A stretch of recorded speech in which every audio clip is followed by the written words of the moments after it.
Auzubillahi minash-shaytanir-rajim. Bismillahir-rahmanir-rahim. Assalamu alaikum wa rahmatullahi wa barakatuh. Wa alaikum assalam Wa rahmatullahi ta'ala wa barakatuh. Gẹ́gẹ́ kí ní gbogbo ibikíbi tẹ́tí láǹfààní àti máa gbọ́ rédíò àdàbà lórọ̀ tòní. Ẹ mọ̀ kú lé o. 88.9 FM ibẹ̀ náà la mọ̀ tó wà o gẹ́gẹ́ bí ìṣe wa nígbà tí ànídágbére lánàá aláǹbọ̀ láàárọ̀ yìí o.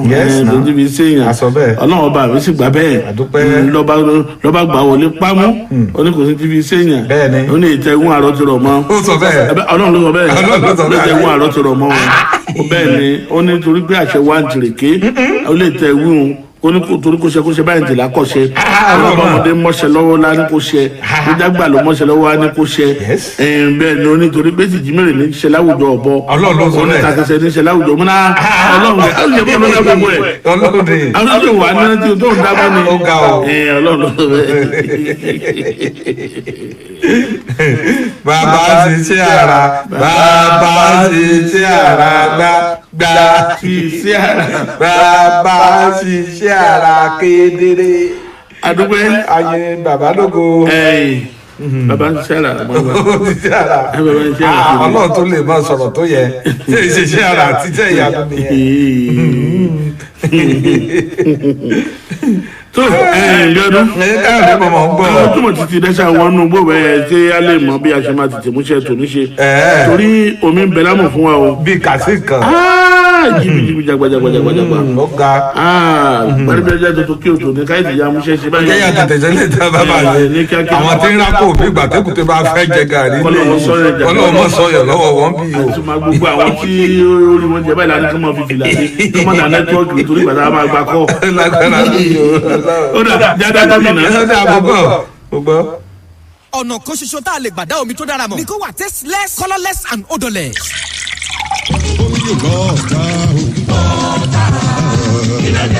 WH table water lolúborí gbogbo omi nílẹ̀ yìí. Gbogbo àwọn kòkòrò àìfojúrí àti àrùn téèyàn lè kó nípasẹ̀ omi ló ti dohun ìgbàgbé. Nípasẹ̀ ọ̀nà tá a gbà ń gbé omi wa jáde. Kò síbi tẹ́ ẹ bá ti ń fẹ́ omi wa tá a dìgbé ká yín mọ́ o. Ó ṣe sachet water oní 50 cl tàbí table water oní 75 cl tó make sense. A tún lè bá yín customize omi yín fún onírúurú ayẹyẹ tẹ́ ẹ bá fẹ́ ṣe. Gbogbo àwọn ẹ̀rọ àti èròjà tá a fi ń ṣomi. Tó mọ́ tónítóní tó sì wà ní ìbámu pẹ̀lú ìlànà ètò ìlera. WH table water wà certified and duly registered. Olú ilé iṣẹ́ wa wà ní Block D Plot 4 and 5 J.A. Ojo and Associate Estate off Akure Owo Expressway adjacent Agbogbo filling station Àkúrẹ́. Àwa náà la tún ní the White Horse Hotel. Ilé ìtura ìgbàlódé pẹ̀lú ààbò tó péye tó wà ní Àkúrẹ́ Ìdànrè road. Níkọjá prayer center Àdófùrè Àkúrẹ́ nípínlẹ̀ Ondo. Tẹlifóònù 0705-499-309 tàbí 0704-131-0001.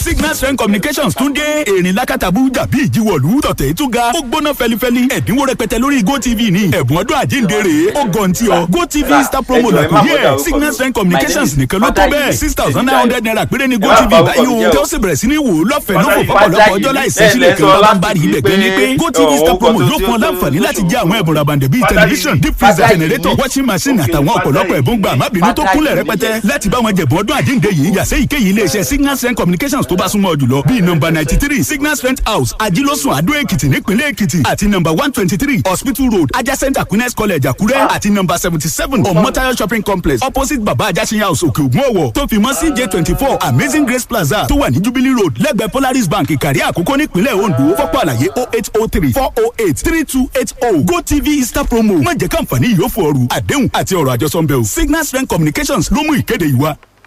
Ọjọ́ gbìyànjú lè láàrin ìlú ó láti jẹ́ mi rere. Ṣé òtítọ́ pọ́nbélé ni ọ̀rọ̀ inú ìwé mímọ́ wípé a kò lè ró nǹkan gbà àyàfi tí a bá fi fúnni látọ̀run. Ìdí nìyí tí His Royal Majesty kábíyèsí aláṣẹ ìkejì òrìṣà ọba Jímọ̀ Olúgbénga Adétìbá kejì ọ̀ṣámọlájì kẹta ajagun ti ìlú mọ́ba Èkìtì pẹ̀lú ìfọwọ́sowọ́pọ̀ gbogbo ẹbí Ègùrè lápapọ̀ fi ń kéde ìfinijoyè ọ̀gbẹ́ni Oníjogún Abíọ́dún gẹ́gẹ́ bí olóyè gíga ẹlẹ́jọ̀ká ti ìlú mọ́ba Èkìtì jálẹ́jákó March 2021 yìí ọjọ́ Sátọ̀dé ní ìfinijoyè ọ̀hún yóò wáyé ní ààfin kábíyèsí lówùrọ̀ kùtì gbà tí ìjáde oyè yóò wáyé ní ọjọ́ kẹjọ tí ajáwé oyè lé baba lórí èyí ní Saturday March 27 High Chief Oníjogun Abíọ́dún Àbálẹ̀jọ Kàkété Olúmọba Èkìtì kojú ọba ibòmúrin lọ ègúre ilẹ̀ àdègbọmọ òṣùlùlẹ̀ ẹ̀sọ́bẹ̀ ọmọ àrèmọ̀nà gbé sínú àgbàdo oyè wọn mọ́rìnrẹ́ o ìhàdàgbàsóyè èjì gbàrà ilẹ̀kẹ̀ agbótútú lọ́rùnrin Àbálẹ̀jọ Kàkété Olúmọba Èkìtì jálẹ́jákò àṣẹ wá kété bí ègúre tí Olúmọba Èkìtì pátápátá líṣù kéde.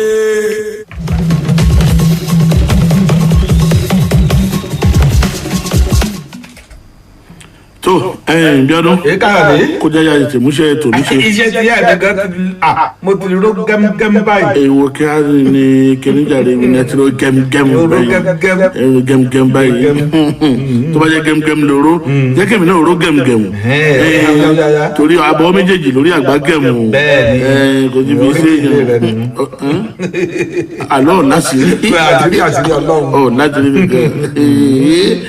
Bíọ́dún àjọ NDLEA àti ìjọba ìpínlẹ̀ Èkìtì wọ́n mọ̀ panúpọ̀ wọ́n ní ọkọ àti ìyàwó tí ó bá ṣègbéyàwó báyìí wọ́n fún wọn sàbùké pé wọn débi egbògi olólórí. àwọn méjèèjì yóò wọ̀ mú rí àbí. pé mímọ àti tẹ máa ń fíhun àti àwọn tẹ máa ń lóṣù wọn á fún wọn níwèé ẹ̀rí báwo. ọ̀gá o. àbí o. Káyọ̀dé Bíọ́dún lóde òde gan-an ni wọ́n sọ pé káwọn olùkọ́ yẹn wọṣẹ́ o nípínlẹ̀ Kwara. àwọn olùkọ́ ẹ̀ wo. àwọn olùkọ́ iléèwé tí wọ́n gbé tìpa rẹ̀ wọ́n ti ní kọ́ wọlé. ó tiẹ̀ dáa ó dáa mi ò mọ̀ pé ìpínlẹ̀ Kwara ló lọ. ibẹ̀ mo lọ. èmi náà wá sí ìpínlẹ̀ Kwara ọ̀hún. ló wá ṣe báyìí. olùkọ́ nìkan ni àti Táyé Kẹ́hìndé kan ilé ẹjọ́ mọ̀ síbẹ̀ ó la kóńdó ẹ̀wọ̀n mọ́ wọn lórí o. wọ́n fọ̀rọ̀ ìfẹ́ lu jìbìtì orí ẹ̀rọ káyélujára nínú ọ̀rọ̀ bá já sí kiri máa ń jẹ́ mọ́ wọn lọ́wọ́. Káyọ̀dé Bíọ́dún ẹ wo gbogbo ẹ̀yìn ìpínlẹ̀ tí ń bẹ lórílẹ̀‐èdè yìí ẹ rí dájú pé ẹ bójútó gbogbo àwọn igbó ọba tí ń bẹ ní ìpínlẹ̀ yìí o. ó dáa ọ̀rọ̀ ló sọ. àmì ò parọ́. Bíọ́dún Káyọ̀dé ní ìmọ̀ tí kò ń pínlẹ̀ Kwara. kí ló ń ṣe ń bẹ̀ tún bẹ́ẹ̀. ntójú mi tiẹ̀ rí ọ̀dà kọ́nà wọn ṣàánú ní Bíọ́dún ìyá kan àtọmọ rẹ̀ mẹ́rin iná ṣe bẹ́ẹ̀ tán jóná mọ́lé o ọkọ gan bẹ lẹ́sẹ̀ kan ayé ẹsẹ̀ kan ọ̀run lé ìwòsàn. má sọ mọ́. kò dáa ó ga. Káyọ̀dé Bíọ́dún sórí gbogbo àwọn ìpínlẹ̀ tá a ní lórílẹ̀‐èdè yìí wọ́n fọwọ́sowọ́pọ̀ pẹ̀lú ìjọba àpapọ̀ láti lè gbógun ti ọ̀rọ̀ ààbò tó mẹ́hẹ̀ nílẹ̀ yìí o. bó o lọ ṣe mọ̀. àfẹ́mi ló sọ̀rọ̀ ní ẹ̀mí mi á wá sọ̀rọ̀ bàtàbàtà báwọn.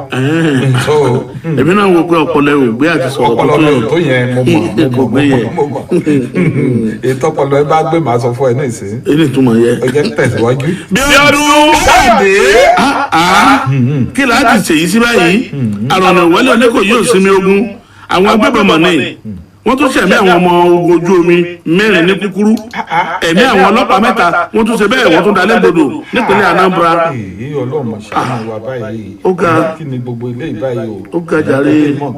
ó mọ̀ dẹ́ kọjá ojú ẹ̀ ó ga. ó lágbára o. Káyọ̀dé Bíọ́dún sórí gbogbo ìwà ìjínigbé ìgbé nípa èyí tó máa ń wáyé ní orílẹ̀-èdè Nàìjíríà yìí apẹ̀kọ́ tó kásẹ̀ lẹ́ lórílẹ̀-èdè yìí. Ọlọ́run ní jẹ́ àmín. yọ kásẹ̀ lẹ́ kọ̀pẹ́kọ̀pẹ́. èmi náà ṣàmì ẹ̀ mo ṣàmì ẹ̀ èmi gan kọ́ ló sọ bẹ́ẹ̀ tó rò pé mo tó lè sọ irú ọ̀rọ̀ bẹ́ẹ̀ ni. mo náà wò pé ọpọlọ ò tí ì jí débi tí wàá fi sọ. níbo kàrọ́pọlọ ayé tó fẹ́ lórí mi. ọ̀dà káfí oògùn ẹ̀fọn sí. Bíọ́dún Káyọ̀dé kọmíṣánná ọlọ́pàá mọ̀nà nípínlẹ̀ Rivers wọ́n ní kó san gbàmábìínú mílíọ̀nù lọ́nà ogún náírà fún ilé aláìlóbìí kan nítorí pé ó tì wọ́n mọ́lé lọ́nà àìtọ́. lọ́nà àìtọ́ ọ̀dà. Káyọ̀dé Bíọ́dún káyọ̀ ìṣeun gbogbo nílànà tó tó àti èyí tó yẹ jẹ́ kọjá lọ sódì kejì lọ́ọ̀nà mo fẹ́ lọ ṣẹ̀yọ́. ń tẹ̀lé ọ. gbẹ́gbẹ́ ní bàjọ́rẹ̀ orí àmà yàtọ̀kùn rẹ̀ ọ̀gá wa ọmọ wa pàtàkì ni ọ̀nàrẹ́bù kọ́láwọlé babatunde amechi tìpínlẹ̀ Ondo ń ṣe dáadáa inú wa sì ń dùn sí ọmọ wa pàtàkì náà. ẹ̀ṣọ́rẹ́ fún ọtí kò dùn ẹ̀ ìyá ọlọ́ṣà kò ní ẹrù lọ́rùn èyí ni gbogbo ọmọ ẹgbẹ́ Kọ́lá Grassroots Network fi ń kí akíkanjú ọmọ wa tó ti ṣojú wa rí nílé ìgbìmọ̀ aṣojúṣòfin nílùú Àbújá House of Representatives lọ́dún 2015 sọ́dún 2019 kú oríire fún ìyànsípò olùbádámọ̀ràn pàtàkì sí gómìnà ìpínlẹ̀ Ondo lórí ọ̀rọ̀ ìlú àti àwọn ìgbèríko fúngbà kejì Special Adviser to the Governor on Rural and Community Development. àgbà aládùúrà pé kí Olúwa fún yín ní làákàyè tó tọ́ ọgbọ́n ìmọ̀ òye pẹ̀lú ìlera tó péye láti ṣàṣeyè tálágàn ń ṣepo lẹ́nu àyè titun náà. a ò sì ní ṣe aláìdúpẹ́ lọ́wọ́ gómìnà wa Ìlúfẹ́mi Lóyè arákùnrin Olúwarótìmí Ọdúnayọ̀ Akérèdọ́lù fún ìfẹ́ ńlá àti ìgbẹ́kẹ̀lé ńláńlá tí wọ́n ní nínú adarí wa náà. Honourable Kọ́láwọlé Babátúndé Amechi tìpínlẹ̀ Ondo. iṣẹ́ pàtàkì wá láti ọwọ́ gbogbo ọmọ ẹgbẹ́ Kọ́lá Grassroots Network KG. ìjàmbá ò ní sòlódodo ìjàmbá ò ní sòlódodo Akérédolú yìí olódodo ìjàmbá ò ní sòlódodo torí adájọ́ mọ́ ya sọ̀rọ̀ mọ́ta ṣébírú wọn bá sọnù ó yẹ ká wá wọn rí ọmọ olúwa olóòótọ́ l'Akérédolú wá sọ̀rọ̀ mọ́ yẹ l'Akérédolú adùnbárìn l'Akérédolú ìjọba alákọ̀ọ́kọ́ lórí àlefa gbogboọdẹ ní dábí ẹ̀dùn nínú oko gbogboọdẹ ní rọ̀ bí òwe lókè ẹ̀ àwa fi ń dárákùnrin Rótìmí Akérédolú lójúlẹ̀ àwa àbáláyé ọdẹ Hunter Association of Nigeria kátó Ondo State àti gbogbo àgbáláyé pátápátá ní àbáyín ṣiṣẹ́ lówùrọ̀ àṣẹ lọ́sàn á ṣe lọ́wọ́ ìyálẹ̀ ta bó bá dọjọ́ alẹ́ ké sí gbogbo ọdẹ. ẹgbẹ́ bá tún ní ká mọ́ báwọn wàrà bí ẹ̀rù bá wa. torí ewúrẹ́ kì í gbọ́n kó nílé mọ́ lè mú. àpapọ̀ àbáláyé ọdẹ Hunter Association of Nigeria kátó Ondo State. lábẹ́ ààrẹ Ọláwálé #1 citizens fún gbogbo àbáláyé ọdẹ Hunter Association of Nigeria. ìlú national chairman fún gbogbo aṣípa ọdẹ àbáláyé ọdẹ ní gbogbo Nàìjíríà. kí Jésù mò ń ké sí o. pẹ̀lú lágalága olú ọdẹ pẹ̀lú eré àkọ́mọ́. akakọ̀wé àgbà ọdẹ àbáláyé. lónìí arákùnrin Rótìmí Akérédolú. olùgbàkejì wọn lọ́kẹ́ ayédàtiwa. lónìí gbogbo yín lẹ́lẹ́kejì ẹ̀ mọ̀ ọ́ ṣe o. ó ṣògùn àrùn ẹ̀rọ ọmọ èèyàn yìí. Ọlọ́run tún ti ṣetán gẹ́gẹ́ bí ìṣe rẹ̀ láti wú àjàgà ọ̀tá nínú ìgbésí ayé mi àti ìwọ. níbi ìsìn ọjọ́ ìsinmi agbára Power Sunday tó máa ń wáyé nílé ìjọsìn God's Will Pentecostal Interdenominational Ministry Àkúrẹ́ nípínlẹ̀ Ondo. oṣù kẹta ọdún yìí yóò ní iná nú. bẹ́ẹ̀ ni ìtúsílẹ̀ ọ̀pọ̀ àwọn ènìyàn yóò wáyé pẹ̀lú orúkọ Jésù tó ju gbogbo orúkọ láyé àti ọ̀run lọ. wíwú àjàgà palẹ̀ Destroying Strongholds ní àkórí ìtòsù yìí yóò wáyé ní Sunday ọjọ́ 21 oṣù kẹta ọdún tá a wà yìí ní gbọ̀ngàn ńlá ilé ìjọsìn God's Will Pentecostal Interdenominational Ministry tó tún Deliverance Center àwùlẹ̀ ọ́fíìlẹ́sà garage Àkúrẹ́. bẹ́ẹ̀ ní dédé agogo 10 òwúrọ̀ darapọ̀ mọ́ ọ̀gọ̀rọ̀ àwọn ènìyàn lọ́jọ́ ìsinmi tó ń bọ̀ yìí tí wọn yóò máa fi katapila àdúrà wó gbogbo àjàgà tó ń bá ìgbésí ayé wọn fínra. bẹ́ẹ̀ ni àwọn òjíṣẹ́ Ọlọ́run látòkè wá àwọn bíi pásítọ̀ Ẹkúndayọ̀ Gabriel Ọláwálé pásítọ̀ David Iyìládé àti evangelist Felicia Ọláwálé wọn yóò wà ń kalẹ̀ láti máa fi orúkọ Ọlọ́run já ṣẹ̀kẹ̀ṣẹ̀kẹ̀ ìdè èṣù. ìwọ gangan lẹ̀rí kẹlóṣù yìí tó bá lè wá fún àlàyé 07032670066 ní kẹ́ẹ̀pẹ́ Jésù ni Olúwa kò yí padà. Káyọ̀dé ọjà amúṣẹ́ṣe gan lẹ́kùnrẹ́rẹ́ báyìí. àwọn náà ni mo sọ pé káyà tètè mú iṣẹ́ ètò níṣẹ́. káyà amúṣe ní pápápá. Bíọ́dún Káyọ̀dé.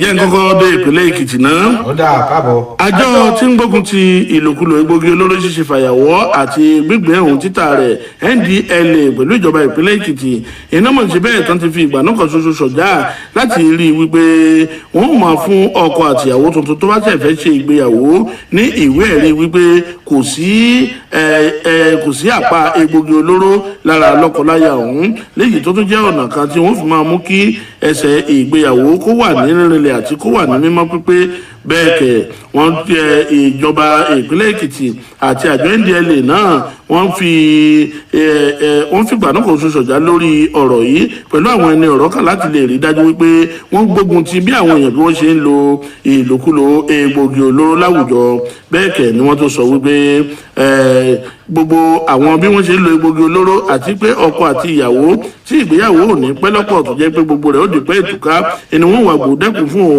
nígbà tó jẹ́ wípé wọ́n ṣe àyẹ̀wò fún ọkọ wọ́n sì ṣe àyẹ̀wò fún ìyàwó wọ́n fún ọ ní sàbùké náà wípé àwọn méjì náà wẹ̀ tí wọ́n yán kẹ̀kẹ́ kúrò lọ́wọ́ egbògi olóró nínú àtẹ̀jáde tí wọ́n síta lánàá ọjọ́bọ̀ nígbẹ̀yìn ìpàdé olódìdí ọjọ́ kan gbáko léyìí tí wọ́n ṣe nínú gbọ̀ngàn ńlá ti ìlú kan tí wọ́n pe àkòlé rẹ̀ ní ẹ̀rìn kúrò ní ibi egbògi olóró léyìí tí iléeṣẹ́ tí ń rí ṣètò ìdájọ́ ti ní ìpínlẹ̀ Èkìtì àti ìfọwọ́sowọ́pọ̀ àjọ NDLEA tí wọ́n ṣe àgbátẹrù rẹ̀ nínú ọ̀rọ̀ wọn ó tẹ̀síwájú ẹni adarí ìròyìn àti ìbáraàlú sọ̀rọ̀ nínú àjọ NDLEA Fẹ́mi Babáfẹ́mi ó wí pé Bíọ́dún lọ́ọ̀kà yòókù ní wéròyìn Punch àtàwọn ìwéròyìn míì tó jáde lónìí. Káyọ̀dé pẹ̀lú bí ìjọba ìpínlẹ̀ Kwara bó ṣe gbé àwọn iléèwé kan tì ní ìpínlẹ̀ náà látàrí lásìkò tó wáyé lórí pé bóyá kí àwọn ọmọ iléèwé náà kí wọ́n máa lo ìjáàbù. Ní báyìí o ìjọba ìpínlẹ̀ Kwara ti wá pàṣẹ o fún gbogbo àwọn òṣìṣẹ́ ní àwọn iléèwé mẹ́wẹ̀ẹ̀wá tí wọ́n jẹ́ ti àwọn ọmọlẹ́yìn Kristi tí wọ́n pè ti pa ní wípé kí gbogbo wọn pátá kí wọ́n padà sí ẹnu iṣẹ́ wọn o. Wọ́n ní àwọn gbé ìgbésẹ̀ yìí ni o látàrí àti lè fààyè gba gbogbo àwọn akẹ́kọ̀ọ́ léè tó jẹ́ pé wọ́n fẹ́ ṣe ìdánwò àṣekágbá wọn kí wọ́n bá lè ráyè ṣe. Wọ́n wá ní àwọn wá pàrọwà sí gbogbo àwọn ẹni ọ̀rọ̀ kan o láti gba àlàáfíà láàyè nítorí ìjọba ìpínlẹ̀ náà wọ́n ti ń fi kùlùkù pẹ̀lú gbogbo àwọn ẹni ọ̀rọ̀ kan láti lè rí i pé àlàáfíà jọba lórí ọ̀rọ̀ náà ní ìpínlẹ̀ ọ̀hún.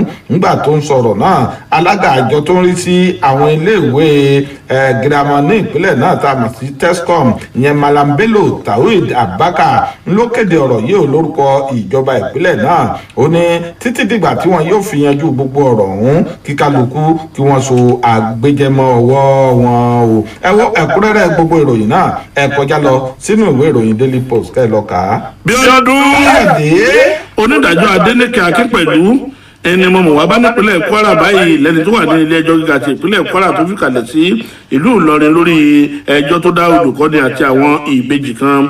Bí ọdún àná ọjọ́bọ̀ ẹni onídàájọ́ Adélékè Akínpẹ̀lú ló ṣe bẹ́ẹ̀ ló la kóńdò ìdájọ́ mọ́ orí olùkọ́ni kan tó wà ní Kwara State College of Health Science and Technology lẹ́yìn tó wà nílùú Ọ̀fà Abdullahi Ọ̀páṣọlá àti àwọn ìbejì kan Táyé Kẹ́hìndé Adébáyọ̀ lórí ẹ̀sùn léyìí tí wọ́n sọ pé wọ́n sọra wọn dé nǹkan tí wọn ò jẹ́ bẹ́ẹ̀ wọ́n tún fi ọ̀rọ̀ eré ìfẹ́ lu jìbìtì lórí ẹ̀rọ káyélujára. Ọ̀páṣọlá ọ̀hún àti àwọn Adébáyọ̀ náà ẹni àjọ tí ń gbógun ti pípa owó ìlú ní pọ́npọ́ àti àjẹbánu EFCC tí wọ́n gbé lọ síwájú ilé ẹjọ́ lórí ẹ̀sùn ọ̀tọ̀ọ̀tọ̀ ṣùgbọ́n tí wọ́n rawọ́ ẹ̀bẹ̀ níwájú ilé ẹjọ́ náà wípé ó jẹ̀bi ẹ̀sùn tí wọ́n kà sí wọn lẹ́sẹ̀ nínú àtẹ̀jáde láti ọwọ́ adarí ìròyìn àti ìpolongo fún àjọ EFCC Wilson Owujare ló wípé Ọ̀páṣọlá ọ̀hún ni wọ́n gbé lọ síwájú ilé ẹjọ́ lórí ẹ̀sùn kàbìtì ní Òkè Ìbàdàn lẹ́yìn tí wọ́n gbé Táyé Kẹ́hìndé ọ̀hún tí wọ́n gbé wọn lọ sí iwájú ilé ẹjọ́ lórí ẹ̀sùn 7 ọ̀tọ̀ọ̀tọ̀ fẹ́ni kọ̀ọ̀kan. ẹ lọ́ọ́ kà yòókù nínú ìwé ìròyìn Punch, Vanguard, ní ṣàtàwọn ìwé ìròyìn míì tó jáde lónìí. Káyọ̀dé pẹ̀lú bó ṣe jẹ́ pé ìjọba ìpínlẹ̀ Zamfara ti àwọn iléèwé kan pa látàrí ogun ìjínigbé èyí tó ń ṣẹlẹ̀ ní ìpínlẹ̀ náà. Ní báyìí o ìjọba ìpínlẹ̀ ọ̀hún ti wá pàṣẹ fún gbogbo àwọn iléèwé níbi tí àwọn ọmọ iléèwé tí wọ́n ń gbé ní wípé kí gbogbo wọn pátá kí wọ́n padà sí iléèwé o. Wọ́n ní gbogbo àwọn iléèwé tí wọ́n bá ti rí pé ó wà ní agbègbè wọn ni kí wọ́n lọ darapọ̀ mọ́. Wọ́n ní àwọn pàṣẹ eléyìí ni o látàrí gbogbo bí wọ́n ṣe ti àwọn iléèwé náà pa tí àwọn sì rí i pé kò yẹ kí àwọn fi ẹ̀tọ́ àwọn ọmọ iléèwé ọ̀hún kí wọ́n fi dùn wọ́n. Wọ́n ní gbogbo àwọn iléèwé tí wọ́n bá fẹ́ lọ náà ni yóò jẹ́ ilé tí wọn yóò máa kúrò nílé wọn tí wọn yóò máa lọ tí wọ́n bá ti ṣetán ní iléèwé tí wọn yóò sì tún padà sí iléèwé wọn. Wọ́n ní kò sí nǹkan tó ń jẹ́ pé à ń gbé iléèwé ń bẹ̀ o lásìkò tá a wà èèyàn boarding school gẹ́gẹ́ bí wọ́n ṣe wí. Wọ́n ní tí wọ́n bá sì ti dé àwọn iléèwé ibi tí wọ́n lọ ní kò sí pé bóyá wọ́n pààrọ̀ aṣọ iléèwé wọn o aṣọ iléèwé wọn tẹ́lẹ̀ lé tí wọ́n wọ̀ òun náà ni kí wọ́n máa wọ̀. Bákan náà ló jẹ́ pé kò sí olùkọ́ àgbà kankan tó gbọ́dọ̀ gba owó kankan lọ́wọ́ àwọn akẹ́kọ̀ọ́ náà. Bẹ́ẹ̀ sì ló sì jẹ́ pé yálà ọkùnrin sí ọkùnrin tàbí obìnrin sí obìnrin tó bá jẹ́ ti iléèwé ni wọ́n lè máa lọ o. Nítorí ìdí èyí gbogbo àwọn ọmọ náà pátápátá ni kí wọ́n padà sí àwọn iléèwé èyí tó bá ti wà ní ìtòsí ọ̀dọ̀ wọn. Ẹ̀kúnrẹ́rẹ́ ìròyìn náà kọjá lọ sínú ìwé ìròyìn Daily Post. ẹ mà kú oríire nílẹ̀ yìí o. gbogbo ẹ̀yin tó bá fẹ́ ra property tó dáa tí ò lọ́rọ̀ kóòtù tàbí wàhálà mọ̀lẹ́bí nínú. ẹ máa bọ̀ ní new quality property ní nọ́mbà 64 Oyèbẹ́kù road Àkúrẹ́. ẹ̀yin tẹ́ ẹ bá sì ní property tó yẹ kẹ́ máa fi jẹun ayérayé káwọn àrọ́mọdọ́mọ yóò tún máa jẹ̀gbádùn ẹ̀. ẹ má jẹ́ wọn bá yín bọ̀rọ̀ ajé náà jẹ́. let's manage your property for you so that it won't be used to manage you. ẹ̀yin individual tàbí lẹ́gbẹ́lẹ́gbẹ́ tàbí mọ̀lẹ́bí tó ní iléeṣẹ́ ilé ìgbé tàbí estate tó lọ sún àdàdà. ẹ wá pè wọ́n. land speculator ni wọ́n èé ṣe àsáwọ̀. kẹ́ni tó ní dúkìá oríire ńlá ń bẹ̀ ló jẹ wọ́n lógún. wọ́n yàtọ̀ sáwọn tó ń sọ estate ní estate di tiwọn. Mr. Mugbọ́mọyà tí ò lóye àtìmọ̀ nípa iṣẹ́ yìí tí ò sì dúró níbi oríran. tó kàn ń ṣe jálùjápọ̀ màrí màkó máa gbé màjẹ́ màmú màá bì. come on kò sí yẹn mọ́. new quality property ni ẹ máa bọ̀ ní nọ́mbà 64 Oyèbẹ́kù road opposite Crunchies fast food Àkúrẹ́. àwọn tẹtikẹ́tẹ́ dilẹ̀ tó dáa tí òun ó sì ti wà báyìí. ní ọ̀bà ilé airport express road àtàwọn ibi pàtàkì bẹ́ẹ̀ ìpínlẹ̀ Ondo ẹ pè sí 070 1238 282523 new quality property ẹ pè é ká gbọ́ new quality property.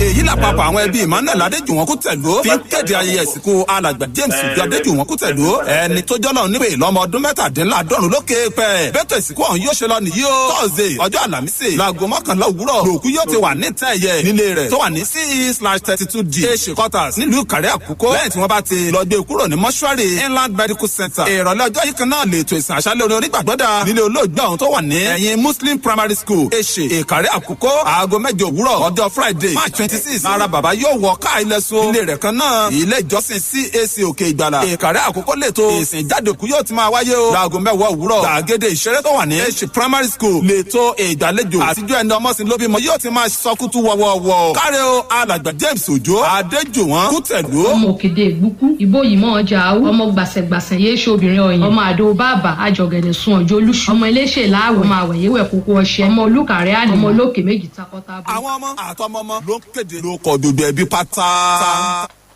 àánú ọ̀pọ̀ èèyàn ń ṣe mí torí wọn mọ̀ bí àlá láti lọ sáwọn orílẹ̀-èdè bíi usa canada south africa united arab emirates australia schengen countries italy and other iṣẹ́ countries ó ṣe wá sí ìmúṣẹ. bẹ́ẹ̀ lọ̀pọ̀ ti bọ́ tí wọn ò rí àtọwọ́ àti visa gbà. ẹ máa yọ̀ first trimester travels and tours tó ti ń ṣiṣẹ́ yìí bọ̀ látọ̀gún ọdún tórúkọ ò bàjẹ́ ló ń pè yín ó yá ẹ máa bọ̀ gbogbo ẹni fẹ́ lọ sáwọn orílẹ̀-èdè tí mo dárúkọ fún student visa visit visa business and tourist visa holiday visa ẹ̀yin oníṣẹ́ ọwọ́ àtẹ̀yìn tẹ́ kàwé gboyè ẹni mọ̀nà ló yẹ kẹ́ ẹ tẹ̀lé ẹni tí ò dé airport rí tó ń ṣèlérí amẹ́ríkà wọ́n bá ní book flight ticket bá ní nímọ̀ràn lórí orílẹ̀-èdè tó fẹ́ lọ irú iṣẹ́ tó yẹ kó ṣe àti ilé tó dé sí ó ti dánmọ nílẹ̀ citizen kò sí mú owó irú wa mú owó iyọ̀ wá lẹ́yìn àdéhùn ẹ lè fi tẹ́ lọ́ọ̀yà yín létí first trimester travels and tours wà ní 622 orímọ̀láfẹ́ shopping complex lẹ́gbẹ̀ẹ́ st louis nursery and primary school gángan ọjà ìsìnkàn àkúrẹ́ ẹ má kọjá st louis nursery school síwájú o telephone 080 61 61 17 69. tó ẹ káàbọ̀ padà látòdì kejì lọ́rùn tẹ́ ẹ bá fẹ́ máa wá ketekete lórí ẹ̀rọ káyélujára yín ẹ kàn lọ sórí facebook yín ẹ tẹ àdàbà 88.9 fm ketekete báyìí lẹ́ẹ̀ máa wò wá tó sì jẹ́ pé ẹ fẹ́ máa gbọ́ wa káàkiri àgbálá ayé ni ojú ìtàkùn ẹ̀rọ káyélujára www.adaba88.9 fm tàbí kí ẹ kúkú lọ sí google play store yín kẹ́ ẹ lọ dáńlódù application àdàbà ń bẹ̀ ẹ mọ̀ bọ́ àketekete ni o tó sì jẹ́ pé lẹ́yìn ètò ẹ fẹ́ máa wò wá lórí youtube channel yín ẹ kàn tẹ àdàbà fm tv kìtìkìtì báyìí ni ẹ máa wò wá ọjà bó ti lóun ó jẹ níbẹ̀ bí ọdún já tètè orí. yọdún káyọ̀dé. ṣé mo sọ wọn pé mo wà ń pínlẹ̀ kwara ní èkó ń bẹ́ o arábìnrin kan àti ọmọ rẹ̀ mẹ́rin ìní náà mọ̀ ti ṣe bẹ́ẹ̀ tí ó ṣe ìjàmbá fún wọn tó sì rán wọn lọ́rùn ọ̀sán gangan nílé ibi tó ń gbé tó wà ní agbègbè táǹkẹ̀ nílùú ìlọrin tó jẹ́ nílùú ìpínlẹ̀ kwara ní ọjọ́rú ọ̀sẹ̀ yìí ìṣẹ̀lẹ̀ ń ló ṣẹlẹ̀ ní ìlú ìfẹsùwápọ̀ lẹ́yìn àgọ́ ọlọ́pàá f division tó wà ní táǹkẹ̀ nílùú ìlọrin ọ̀hún gẹ́gẹ́ bí ròyìn ti sọ ìṣẹ̀lẹ̀ ń ló ṣẹlẹ̀ ní nǹkan aago mẹ́wàá alẹ́ nígbà tí wọ́n tan iná àbẹ́là tí wọ́n fi ríran nínú ilé tó jẹ́ pé iná àbẹ́là ló dédé ṣubú lulẹ̀ tí iná ṣe bẹ́ẹ̀ tó mú yàrá tí mọ̀lẹ́bí náà tí wọ́n sùn sí arábìnrin náà tí wọ́n pè ní abilékọ títílayọ̀ àdìgún ẹni 40 ọdún lẹ́ni tí ó ń ta ọjà pẹ́pẹ̀pẹ́ ní iwájú ilé inú ṣe bẹ́ẹ̀ tí ó jáláìsí pẹ̀lú àwọn ọmọ rẹ̀ mẹ́rin ọ̀hún nínú ìṣẹ̀lẹ̀ iná náà nígbà tí ọkọ rẹ̀ fàtáì tó jẹ́ pé ó wà nílé ìwòsàn ìkọ́ṣẹ́ ìṣègùn ti ilé ẹ̀kọ́ fáfitì ti ìlú ìlọrin lọ́wọ́lọ́wọ́ látàrí gìrì tó mu àti bí ó ṣe gbọ́ ikú ìyàwó rẹ̀ àti ti àwọn mẹ́rin gẹ́gẹ́ bí lóye ọ̀tún ṣe sọ ẹni tó ní ilé tí wọ́n ń gbé náà ibrahim ghana ẹni ó farapa yánnayànna o lásìkò ìgbà tí ó lọ ṣe bẹ́ẹ̀ tó lọ dóòlà èèkan lára àwọn ọmọ mọ̀lẹ́bí ọ̀hún nínú ọmọ márùn-ún tí ẹbí náà tó bí ló ń rawọ́ ẹ̀bẹ̀ sí ìjọba o wípé kí wọ́n dákun dábọ̀ kí wọ́n ṣe ìrànlọ́wọ́ pàápàá jùlọ lórí ọmọ kan ṣoṣo tó kù fún mọ̀lẹ́bí náà léyìí tí òun dóòlà nínú iná ọ̀hún lé tó sì jẹ́ kó ń gba ìwòsàn lọ́wọ́ nílé ìwòsàn ìkọ́ṣẹ́ ìṣègùn ti ilé ẹ̀kọ́ fáfitì ti ìlú ìlọrin bẹ́ẹ̀ ló tẹ̀síwájú nínú ọ̀rọ̀ rẹ̀ wípé kí ni ẹ lọ kàyókù ní wéròyìn punch tó jáde lónìí. káyọ̀dé lọ́dún lánàá òde yìí ni ìjọba àpapọ̀ ilẹ̀ yìí sọ fún gbogbo àwọn ìpínlẹ̀ tí ń bẹ ní orílẹ̀-èdè nàìjíríà pé káwọn fúnra wọn kí wọ́n máa bójútó gbogbo àwọn igbó ọba yìí tí ń bẹ ní ìpínlẹ̀ wọn o nítorí pé àwọn fúnra wọn ni wọ́n mọ ọ̀nà tí wọ́n lè gbà láti fi gbójú agan sí ọ̀rọ̀ ààbò yìí tó mẹ́hẹ̀ ní orílẹ̀-èdè yìí. Ó ní ìjọba àpapọ̀ orílẹ̀-èdè yìí wọ́n gbìyànjú o ṣùgbọ́n ṣá ó kù sọ́wọ́ àwọn ìjọba ìpínlẹ̀ nítorí àwọn gan ni wọ́n mọ gbogbo kọ̀rọ̀kọ́ndù ibi tí àwọn karambà ní èèyàn tí wọ́n máa ń fojú pamọ́ sí nínú àwọn pápá àti àwọn igbó ọba náà. Nítorí ìdí èyí nígbà tó ń sọ̀rọ̀ náà ọ̀jọ̀gbọ́n Samuel Erugo tí í ṣe òjìmì nínú àwọn agbẹjọ́rò ó ní níwọ̀nba ìgbà tó ti jẹ́ pé ìjọba ìpínlẹ̀ ló láṣẹ lórí gbogbo àwọn igbó ọba tí ń bẹ ní ìpínlẹ̀ wọn kí àwọn ìpínlẹ̀ wọ̀nyí kí wọ́n máa rí sí ọ̀rọ̀ ààbò tí ń bẹ ń bẹ. tẹ́ ẹ̀ bá gbàgbé ẹ̀ rántí pé gómìnà ìpínlẹ̀ Ondo ìyẹn Olúwarótìmí Akérédolú ló ti kọ́kọ́ pe àkíyèsí orílẹ̀-èdè yìí sí gbogbo àwọn iṣẹ́ láabe yìí tí àwọn karambani tí wọ́n ṣe nínú pápá ọba tí ń bẹ ní ìpínlẹ̀ Ondo tó sì sọ pé kí wọ́n fi pápá ọba náà kí wọ́n fi sílẹ̀. ṣùgbọ́n ní báyìí ìjọba àpapọ̀ náà ti wá ń wòye pé ó dàbí ẹni pé òótọ́ ni gómìnà náà sọ tí wọ́n sì sọ pé kí gbogbo àwọn ìpínlẹ̀ gbogbo kí wọ́n máa bójútó àwọn pápá wọn. ẹ̀kúnrẹ́rẹ́ ìròyìn náà ẹ kọjá lọ sínú ìwé ìròyìn Vanguard. Bíọ́dún Káyọ̀dé. àwọn agbébọn náà ọjọ́ mọ̀ náà wọ́n tún ṣiṣẹ́ láabi tí wọ́n gbẹ̀mí ọmọ ogun ojú omi 4 àti ọlọ́pàá 3 ní oríkọ̀ ọ̀tọ̀ọ̀tọ̀ ní ìpínlẹ̀ Anambra. ṣùgbọ́n iléeṣẹ́ ọlọ́pàá ìpínlẹ̀ ọ̀hún ní ọlọ́pàá kan péré ni wọ́n pàdánù rẹ̀ o. ìròyìn tó wá takò ìlọ́wọ́ ni pé ìṣẹ̀lẹ̀ ọ̀hún ni ló ti dá òwòwò sílẹ̀ tó dá inú fu àyàfu sílẹ̀ ní gbogbo agbègbè náà ní bí wọ́n ṣe lọ gẹ̀gùndé àwọn ẹ̀ṣọ́ aláàbò tó sì jẹ́ pé wọ́n rán wọn lọ́rùn ọ̀sán gangan. ìròyìn tó tọ́nú ìlọ́wọ́ ni wípé àwọn jàǹdùkú ọ̀nà gbẹ̀mí ọlọ́pàá 3 náà ní ìkóríta Ukacha ní ìjọba ìbílẹ̀ Anaucha nípínlẹ̀ náà nígbà tí ọkọ̀ pàtrọ̀ àwọn ọlọ́pàá ọ̀hún tí wọ́n kìnnà bọ̀ tí wọ́n sì sún jó gúrúgúrú. gẹ́gẹ́ bí lóyìn tún ṣe tẹ̀síwájú àwọn ọmọ ogun ojú omi 4 ni wọ́n sọ pé wọ́n ṣekú pa òun ní Àkúsú níjọba ìbílẹ̀ Òyì nípínlẹ̀ náà. gẹ́gẹ́ bí lóyìn ṣe wí àwọn agbébọn ọ̀hún ni wọ́n ṣe bẹ́ẹ̀ wọ́n dé ìkóríta Àkúsú náà tí wọ́n sì bá àwọn ọmọ ogun ojú omi ọ̀hún ní ẹnu iṣẹ́ wọ́n dàbò bò wọ́n nígbà tí wọ́n ṣekú pa àwọn 4 tán wọ́n kó gbogbo nǹkan ìjà ogun wọn àtìbọn àtọ́ta àti gbogbo nǹkan ìjà ogun àwọn ọmọ ogun ojú omi náà wọ́n kó gbogbo rẹ̀ lọ. gẹ́gẹ́ bí wọ́n ṣe sọ àwọn ọmọ ogun ojú omi náà tó jẹ́ wípé ẹnu iṣẹ́ òòjọ́ wọn náà wà ní ìkóríta ọ̀hún ẹni àwọn kọlọ̀rọ̀ sí ọ̀hún iná lọ ṣe àkọlù sí ní ìkàgò 2 ọ̀sán àná náà. ẹ lọ́ọ́ kàyókù nínú ìwé ìròyìn Punch àtọ̀pọ̀ ìwé ìròyìn tó jáde lónìí. Káyọ̀dé gómìnà Nyesom Wike ti ìpínlẹ̀ Rivers ló mà ti sọ̀rọ̀ o ó ní wọ́n ti tọwọ́ òṣèlú bọ ọ̀rọ̀ ààbò orílẹ̀-èdè yìí ìyẹn ẹgbẹ́ òṣèlú APC tí ń ṣe ìjọba lọ́wọ́lọ́wọ́ yìí ni gómìnà náà sọ pé ó ti tọwọ́ òṣèlú bọ gbogbo àwọn nǹkan tí ń ṣe ọ̀rọ̀ ààbò ní orílẹ̀-èdè Nàìjíríà o ó ní nítorí pé ńgbà tí ọ̀rọ̀ ààbò ìpínlẹ̀ òun ti ṣe ìpínlẹ̀ Rivers tó mẹ́hẹ̀ lọ́dún 2015 òun sátọ̀ ìjọba àpapọ̀ lọ pé kí wọ́n jọ̀ jáde o kí wọ́n ṣe ìrànlọ́wọ́ fóun ṣùgbọ́n dípò tí wọn yóò fi ràn òun lọ́wọ́ wọn kàn dá sí òun ṣe ni wọ́n gún lágídí sí òun o wọ́n ní kò sílẹ̀ tó kàn wọ́n nípa nǹkan tí ń ṣẹlẹ̀ ní ìpínlẹ̀ Rivers ọ̀hún ó ní ìgbà náà lòun wá sọ pé ó dáa yóò kárí orílẹ̀-èdè Nàìjíríà ó ní ó ti wá kárí orílẹ̀-èdè Nàìjíríà báyìí ó sì ti wá jájú wọn lójú ó dìgbà tí a bá yọ owó òṣèlú kúrò lórí ọ̀rọ̀ ààbò orílẹ̀-èdè yìí kó tó di pé orílẹ̀-èdè Nàìjíríà yóò lè rí nǹkan tí à ń pè ní àlàáfíà. ẹ wo fún ẹ̀kúnrẹ́rẹ́ ìròyìn náà ẹ kọjá lọ sínú ìwé ìròyìn Daily Post. Bíọ́dún Káyọ̀dé. mọ̀ ń bàdó mo fẹ́ ṣẹ́ mi mu. èmi á tẹ̀lé ọ̀gá náà fún gbẹmí. bá a ṣe ń bímọ sáyé tán táǹkì ní kú èkó ibùsùn uniform bẹ̀rẹ̀ láti fún orin tán láti gba ìkókó títí darúgbó kẹrẹlẹ ibùsùn uniform ibùsùn gidi. tó bá jẹ́ ti ká sùnrùn ayọ̀ ká tún lára ìṣẹ́gun èmi ò máa rí irú uniform gidi.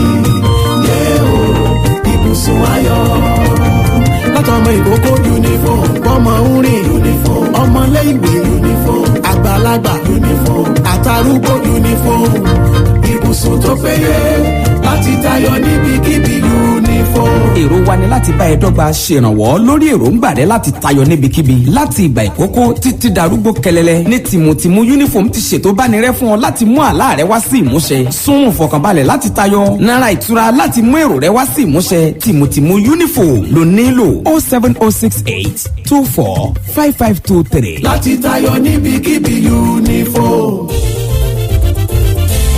kára ó lè pé bá ara ríro kò sí mọ́ àwọn ká ti sá lọ wọ́n ti lọ wá bí wọ́n sí kára ó lè pé bàmù rẹ̀ àtúrà dáadáa. kókó lára ọ̀tá le. gbéra ńlẹ̀ kó dìde. kára ó lè pè ń ban. àtúrà wọ̀ àtúrà pẹ̀sẹ̀ àtúrà dáadáa. kegun tó kegun náà. kára ó yá gágá. ara ń ronú tẹ́lẹ̀ kò ronú mọ́. tẹ̀bá ti fi kára ó lè pè ń ban ra. lẹ́sẹ̀kẹsẹ̀ ló ń ṣiṣẹ́ wọnú igun. tó sì ń ṣe àtúntò rẹ̀. òṣùbù yẹ̀kẹ́ fa párọ̀ tàbí fi ẹsẹ̀ dá. fi kára ó lè pè ń ban bọ̀. káì ara rẹ̀ ó lè padà yakinlala. action dídùn. kára ó lè pè ń ban lọ́kọ̀ gbogbo wọn. agbára pọ̀. kára ó lè pè ń ban. tuyi pharmaceutical industries limited. àwọn tó lórúkọ tó ṣe é gbẹ́kẹ̀lé níbi ká kó oògùn òyìnbó ló ṣe é. kára ó lè pè ń ban. ẹ̀rọ ṣẹ̀ṣẹ̀ pín ìrèpàtú òpèrè ta pàtà pọ́npọ́n. kára ó lè pè ń ban. ó kì í síbẹ̀. kára ó lè pé bàmù rẹ̀ àtúrà dáadáa.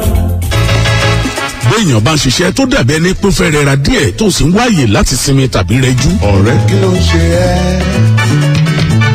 mọ́wọ́ kúrò lẹ́rọ ọ̀rẹ́. ibì kan wà tí mo fẹ́ júwe fún yín fún ìgbafẹ́ ìfaralélẹ̀ ibi tẹ́ ẹ ti lè jókòó kàwé àti ibi tó wuyì fún ìpàdé FFA Resort Center ní. tó bá dún ara rẹ̀. yàrá ìgbafẹ́ wọn wuyì jọjọ ibi ìsorílóge salon fọkùnrin àti obìnrin àwọn irinṣẹ́ eré ìdárayá tí ń bẹ ní gym center wọn ò lẹ́lẹ́gbẹ́. bákan náà ni wọ́n ní yàrá àkàwé ìgbàlódé modern library bẹ́ẹ̀ ni gbọ̀ngàn bẹ fún ìpàdé àtayẹyẹ yín ní FFA Resort Center. àyíká wọn wuyì púpọ̀ kò sí dákúrẹ́kù náà mọ̀nàmọ́ná ọmọ tí bá ń ṣiṣẹ́ gbowó yẹ kó níbi ìfọ̀kànbalẹ̀ tó yẹ tó ti gbádùn owó ẹ̀ nítorí òun tẹ́yẹ bá jẹlẹ yóò gbé fò. bákan náà wọ́n tún ní yàrá àbániwọ́ra tí wọ́n bọ̀ wọ gbogbo ara rẹ̀ tẹ́yìn rẹ̀ ọ̀nà wọn. massage room FFA Resort Center wà ní plot A block 4 alágbàká lọ́nà tó yà lẹ́gbẹ̀ẹ́ mommy's place gangan ni ẹgbà wọlé lọ́nà ọ̀bà ilé lákùrẹ́ tẹlifóònù wọn ni 0803-506-6656 tàbí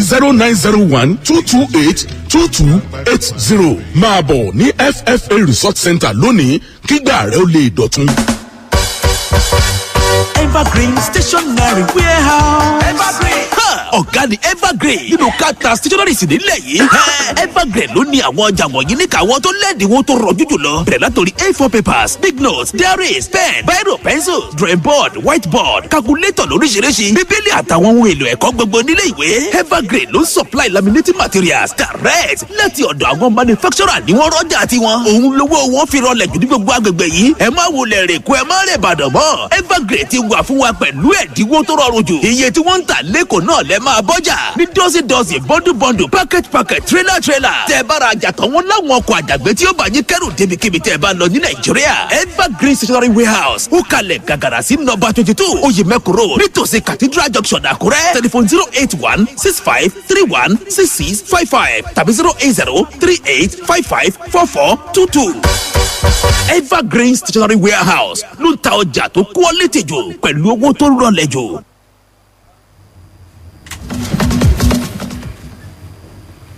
ẹ káàbọ̀ padà o. ẹ káàbọ̀ padà jàre olùwà mọ́tẹ̀ lọ mú mi jù. àbí o olùwà kó má lọ mú mi yó. àbí. yọdún. káyọ̀dé. ilé ẹjọ́ gíga ti ìjọba àpapọ̀ tó fi kalẹ̀ sí ìlú Port Harcourt ló ti pa aláṣẹ fún kọmíṣánná ọlọ́pàá ìpínlẹ̀ ọ̀hún àti àjọ kan lábẹ́ iléeṣẹ́ ọlọ́pàá ìpínlẹ̀ náà léyìí tí wọ́n ti gbégi lé tán pè ní Eagle Crack Unit wípé kí wọ́n san owó gbàmábìínú àti ìbànkànjẹ́ oní 20 mílíọ̀nù náírà fún ẹnìkan tó ní ilé aláìlóbìí lẹ́yìn ìgbà tí wọ́n fi ẹ̀sùn kàn wípé ńṣe ni ó dá iléeṣẹ́ tí ń ṣe ọmọ sílẹ̀ nínú oṣù kejì ọdún 2020 ní àwọn ọlọ́pàá yìí náà ṣe àfihàn ẹni tó ní Tender Life Initiative Foundation Chinelo Odiakosa Mwakwe àti àwọn òṣìṣẹ́ rẹ̀ lórí ẹ̀sùn tí wọ́n fi kàn wọ́n wípé wọ́n dá iléeṣẹ́ tí ń ṣe káràkátà ọmọ sílẹ̀ tó sì jẹ́ pé ilé aláìlóbìí ni àjọ òun ló ń ṣe ṣùgbọ́n lẹ́yìn ìgbà tí omidan Odiakosa Mwakwe tí wọ́n tú sílẹ̀ tìlágọ̀ ọlọ́pàá ń ló bá gba ọ̀dọ̀ àwọn ẹni ọ̀rọ̀ kan lọ o léyìí tó sì sọ pé wọ́n fi ẹ̀sùn kan òun wọ́n tẹ̀ tóun lójúmọ́lẹ̀ ni ó bá gba ilé ẹjọ́ lọ onídàájọ́ Mohammed Abubakar nínú ìdájọ́ rẹ̀ òun ló ti ní ohun méje ọ̀tọ̀ọ̀tọ̀ ẹni ó mọ̀ buwọ́lù nínú tí arábìnrin ọ̀hún tó sọ tó lóun fẹ́ gbà bẹ́ẹ̀ ló bẹnu àtẹ́lu ìwà tí àwọn ọlọ́pàá náà tí wọ́n wù láti lọ ṣe àfihàn rẹ̀ gẹ́gẹ́ bí ọ̀daràn lẹ́yìn ìgbà tí wọ́n jókòó lórí ọ̀rọ̀ ọ̀hún tí àwọn agbẹjọ́rò méjèèjì tí wọ́n fà mọ́ra wọn lẹ́nu tán ilé ẹjọ́ ní kí kọmíṣánná ọlọ́pàá àti àjọ ọlọ́pàá náà kí wọ́n lọ san mílíọ̀nù lọ́nà 20 náírà fún omidan náà owó gbàmábìínú àti ìbàjẹ́ ẹ̀rọ kàríkù nínú ìròyìn Punch àtọ̀pọ̀ ìwé ìròyìn tó jáde lónìí. káyọ̀dé lọ́dún ọ̀rọ̀ ń bọ̀rọ̀ bọ̀ òwe kan alárè o sórí òjìmí ajàfẹ́tọ̀ ọmọ ilẹ̀ yorùbá ni ìyẹn Sunday Igboho ló mọ̀ ti ṣe bẹ́ẹ̀ ló ti kéde pé orílẹ̀-èdè yorùbá ó ti wà báyìí o tí yorùbá tó sì ti kúrò lára orílẹ̀-èdè nàìjíríà gẹ́gẹ́ bó ṣe wí ó ní a lè máa wà gẹ́gẹ́ bí ilẹ̀ yorùbá lábẹ́ ìṣèjọba orílẹ̀-èdè nàìjíríà o Ìgbòho tó sọ̀rọ̀ yìí níbi ìpàdé àgbágbó àwọn ọmọ ilẹ̀ yorùbá èyí tí wọ́n ṣe nílùú ìbàdàn ló ti sọ pé kò dáa kí ilẹ̀ yorùbá kó máa ṣẹrú lábẹ́ orílẹ̀-èdè nàìjíríà nítorí àwọn haúsá àti àwọn fúlàní ni wọ́n darí wa ní orílẹ̀-èdè tí wọ́n sì darí wa dáadáa ó ní fún ìdí èyí pẹ̀lú bí wọ́n ṣe wá kéde báyìí pé a ti ní orílẹ̀-èdè yorùbá kí gbogbo àwọn ọmọ ilẹ̀ yorùbá ti bẹ ní apá àríwá orílẹ̀-èdè yìí àti ní ilẹ̀ ìgbò pátápátá kí gbogbo wọn kí wọ́n bẹ̀rẹ̀ sí ní darí wálé o nítorí pé àwọn ń ṣe ìkìlọ̀ yìí ní òkú tó di pé ogun yóò bẹ́ sílẹ̀ tí ọwọ́ wọn ò sì ní ka wọn ní fún ìdí èyí àwọn ò fẹ́ pàdánù ọmọ ilẹ̀ yorùbá kankan sí ọwọ́ àwọn haúsá tàbí ẹnikẹ́ni o nítorí náà kí wọ́n tètè yá máa bọ̀ ńlé nítorí pé ní ilẹ̀ yorùbá tí a wà yìí bí ìgbà tó bá jẹ́ pé ẹrú là ń ṣe lábẹ́ orílẹ̀-èdè nàìjíríà lórí nítorí gbogbo ogun ìpànìyàn àti ìjínigbé èyí tó ń ṣẹlẹ̀ ní apá ilẹ̀ yorùbá kò síjọba orílẹ̀-èdè nàìjíríà kankan tó dá sí àwọn sì rèé àwọn ti bẹ̀rẹ̀ sí ní gbé ìgbésẹ̀ láti ẹ̀yìn wá láti lè rí i pé ilẹ̀ yorùbá wà ní òmìnira ara wọn gẹ́gẹ́ bí orílẹ̀-èdè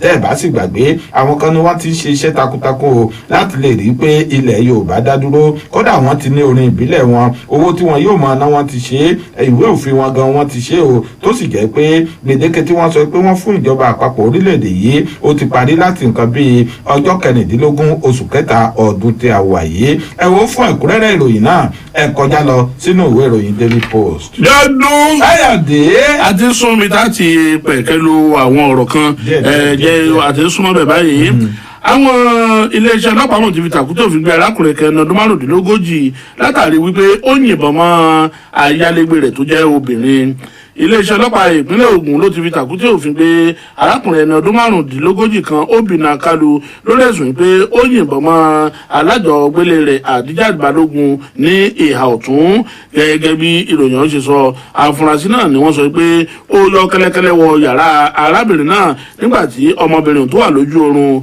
ní ọjọ́ àìkú ló dẹ̀ ṣe bẹ́ẹ̀ ló gbébọn fún kẹwù gẹ́gẹ́ bí agbẹnusọ iléeṣẹ́ ọlọ́pàá ìpínlẹ̀ Ògùn DSP Abímbọ́lá Oyèyẹmí léè tó kànràn náà kẹ́kẹ́ fún oníròyìn nínú àtẹ̀jáde tó fi síta lánàá ọjọ́bọ̀ Oyèyẹmí wípé afurasí ọ̀rìn ọwọ́ ṣìkún òfin tẹ̀ lẹ́yìn ìgbà tí wọ́n mú ọ̀rọ̀ náà lọ sí àgọ́ ọlọ́pàá Sábó ìlú Péjú léyìí tí ó jẹ́ oríta pé ti agbègbè ọ̀hún láti ọwọ́ ẹnìkan Láyéwọlá Karim nínú ọ̀rọ̀ rẹ̀ òní ní àgọ́ ọlọ́pàá Sábó ìlú Péjú ọ̀hún ibẹ̀ ni wọ́n ti ní kí ọlọ́pàá kan Mustapha Ọ̀páwòye kí ó ṣáájú àwọn ikọ̀ kan lọ sí oríkọ̀ ọ̀hún tán fi rí arákùnrin náà tí wọ́n fi rí mú wọn ní ọmọbìnrin náà iná gbẹ́dìgbàdìgbà ó di ilé ìwòsàn kan ní Ìjàyè tí wọ́n ṣẹ̀ wá tàtà tó kó rẹ̀ lọ sí ilé ìwòsàn ìkọ́ṣẹ́ṣègùn ti ìjọba àpapọ̀ ní Federal Medical Center léyìí tó wà ní ìlú Abẹ́òkúta ẹ lọ́ka yòókù nínú wéròyìn Punch àtàwọn wéròyìn míì tó jáde lónìí. káyọ̀dé pẹ̀lú bí Sunday Igboho bó ṣe pàṣẹ fún gbogbo àwọn ọmọ ilẹ̀ Yorùbá tí bẹ ní apá àríwá orílẹ̀-èdè yìí pé kí wọ́n máa ń padà bọ̀ wálé ó jẹ́ gbà pé àwọn ẹgbẹ́ ọ̀dọ́ Àrẹwà láti apá àríwá ọ̀hún ni wọ́n mọ̀ tí wá ké pe Sunday Igboho pé àwọn fún ní wákàtí 72 ìyẹn 72 hours láti wá kó gbogbo àwọn ọmọ ilẹ̀ Yorùbá tí bẹ ní apá àríwá orílẹ̀-èdè yìí kó sì máa kó wọn bọ̀ ní ilẹ̀ Yorùbá o nítorí pé ó fúnra ẹ̀ ló sọ pé káwọn ọmọ ilẹ̀ Yorùbá máa bọ̀ àwọn náà sì faramọ́ pé kí wọ́n máa bọ̀ o nítorí ìdí èyí kí Sunday Igboho kó wá ọ̀nà bí àwọn ọmọ ilẹ̀ Yorùbá náà bí yóò ṣe wá wọn nítorí pé pẹ̀lú bí Sunday Igboho fúnra ẹ̀ bó ṣe ń ké pé wọ́n yìí kí yóò tètè wá ọ̀nà o bí bẹ́ẹ̀ kọ́ àwọn yóò fi agbára sọ fún gbogbo àwọn ọmọ ilẹ̀ Yorùbá tí ń bẹ ní apá àríwá orílẹ̀-èdè yìí pé kí wọ́n kúrò ní apá àríwá ọ̀hún wọn ní tẹ́lẹ̀tẹ́lẹ̀ ni àwọn ti ń dákẹ́ pé kí ìṣọ̀kan kó lè wà ní orílẹ̀-èdè Nàìjíríà ṣùgbọ́n gbà tí Sunday Igboho tó ti ké pe àwọn ọmọ ilẹ̀ Yorùbá pé kí wọ́n máa bọ̀ wálé báyìí àwọn náà wọ́n fọwọ́ sí ṣùgbọ́n kí Sunday Igboho kó wá ọ̀nà bí yóò ṣe kó wọn kúrò ní apá àríwá ọ̀hún bí bẹ́ẹ̀ kọ́ agbára ni wọn yóò fi lé gbogbo àwọn ọmọ ilẹ̀ Yorùbá tí ń bẹ ní apá àríwá náà wá padà sí ilé wọn o ẹ wo fún ẹ̀kúnrẹ́rẹ́ ìròyìn ẹ kọjá lọ sínú ìwé ìròyìn Daily Post. Bíọ́dún Káyọ̀dé. dáfàwọn èèyàn wa láyè nítorí ìṣẹ́jú péréte lókùtà kásẹ̀ ètò ilẹ̀ kí wọ́n bá wa dá sí àwọn tá a ti kàkókó léyìí tí ó jẹ́ ìtúnṣe gbòógì nínú ọ̀sẹ̀ yìí. àmú kan bẹ́ẹ̀. àmú kan bẹ́ẹ̀. bẹ́ẹ̀ni. ó dáa kó tó di pé àti ẹ̀pẹ́ ẹ̀rọ ìbáraẹnisọ̀rọ̀ wa kí ni àwọn èèyàn gan kí ni wọ́n bá pẹ̀ kẹ́lẹ́ òbí ọdún kí ni wọ́n bá dá sí tó jẹ́ tó ta kókó tó rújú ta jí ó jẹ́ àtàwa àtijọba àtàwọn èèyàn tí ń gbọ́ wa lájọ nílò àmọ̀ràn lórí ẹ̀. bẹ́ẹ̀ni yorùbá bọ̀ wọ́n ní ibi abároko tìsí náà làáfàbọ̀ sí. làáfàbọ̀ sí bẹ́ẹ̀ ni. lórí àwọn ìròyìn méjì tá a kàgbẹ̀ yẹn ibẹ̀ náà là á ti sọ̀rọ̀ lé lórí pẹ̀lú bí Sunday Igboho àti àwọn ẹgbẹ́ ọmọ ilẹ̀ yorùbá bí wọ́n ṣe sọ pé yorùbá ti dá dúró báyìí gẹ́gẹ́ bí orílẹ̀-èdè tó sì jẹ́ pé àwọn apá àríwá orílẹ̀-èdè yìí táwọn àpapọ̀ jùlọ àwọn ọ̀dọ́ wọn tí àwọn náà sọ pé wọ́n fún àwọn ọmọ ilẹ̀ yorùbá tí ń bẹ́ẹ̀ ní wákàtí méjìléláàádọ́rin tó jẹ́ ọjọ́ mẹ́ta láti kúrò ní ọ̀dọ̀ wọn náà bó lọ̀rọ̀ ṣe wá rí torí Sunday Igboho tiẹ̀ sọ débi pé gbogbo àwọn bọ́dà tíjọba ti tì pátápátá ni yorùbá máa lọ sí. ilé tó wà ní lẹ́kùn ti gúúsù ìwọ̀ oòrùn orílẹ̀-èdè yìí gbogbo ẹ̀ pátápátá náà máa lọ sí. ṣé ọ̀rọ̀ yìí yóò ṣeé ṣe gẹ́gẹ́ bí wọ́n ṣe kéde ẹ̀ ṣé ọ̀rọ̀ yìí kò sì ní àtúbọ̀tán nú. ibi gan tí ìbéèrè tèmi fẹ́ lọ́nu pé ṣé bá a ṣe ń jẹ èkúrò ọ̀rọ̀ yìí táyé àrántí àti pa ìkáyàbẹ̀dùn àwọn iná tí a fi ń dáná èkúrò ọ̀hún ṣé kò ní yọ baálé ilé lẹ́nu ṣé kò ní yọ àtọ̀rìnwá lẹ́nu ìjẹ́ ìyáálé ilé ò lè ráyè fojú borun bí ìjọ́rọ̀ yóò lọ bá a ṣe rò yìí. torí ẹgbẹ́ ọmọ ilẹ̀ yorùbá kan sì ń sọ pé àwọn ti parí gbogbo ètò pátápátá tí wọ́n dúró de orílẹ̀-èdè United Kingdom láti pé kan máa tẹ̀síwájú. ẹ̀ka kí wọ́n bá ń dá sọ̀rọ̀ wọn yọ̀ǹda wọn. ó bá ṣe rí lójú àwọn èèyàn wa kọ́ bá wa dá sí. 0816251 mẹ́ta àti ọ̀kan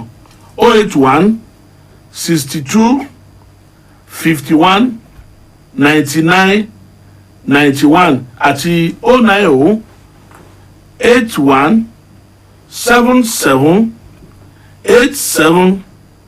09081778793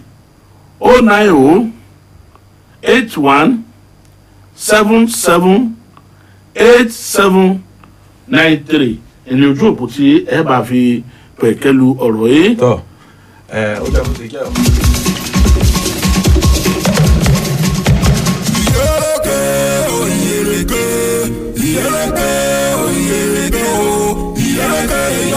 ti gbọ́dọ̀ kan o ìyèrèké. Abádùn kan lónìí. Òyìn kókó èyí ti sílọ lára igi. Òrìò rẹ̀ ti sílọ lọ́rùn ọ̀pẹ. Ẹni èyí Esther Ìdòwú. Aya Williams ọ̀bẹ̀lẹ̀ àná. Wọ́n lọ láì dágbére. Ojoojúmọ́ ayé yìí. Láìdò rẹ̀ sọ ìhàn ọmọ rẹ̀. Ó kọ́ ayélẹ̀ rẹ̀ ó gbá. Ọ̀dọ̀rin ọlọ́dẹ ayọ̀ sí. Ó kú ọmọ ọmọ sàṣùpìyè. Èyí ojú ọ̀bẹ̀lẹ̀. Èyí bí ọdún ọ̀bẹ̀rẹ̀. Èlúlu London. Èyí ìdàdà ọ̀bẹ̀lẹ̀. Èyí Fọláká. Àdúrà pàtàkì àdídí oróyì. Èyí rí a. Ewẹ̀jẹ̀ wẹ̀mọ́. Ká tẹ̀lé. Èyí rí a lọ́ṣẹ̀lẹ̀. Ebi ọ̀tún. Ebi òsì. Ọmọ.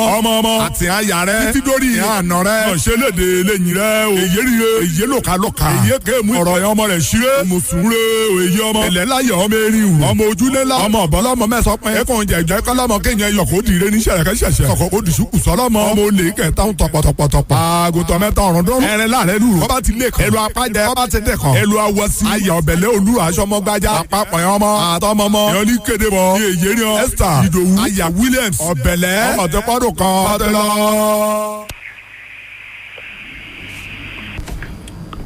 tó ẹ káàbọ̀ padà látòrí kejì lọ́wọ́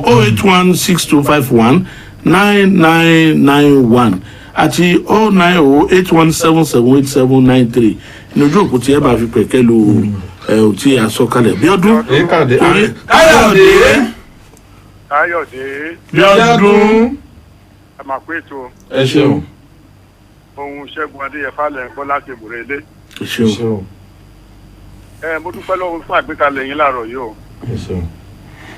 Níbi tí à ń bá lọ báyìí tí ọba gbé ìgbésẹ̀ ọ̀tún á dàbí pé kò ní dáa.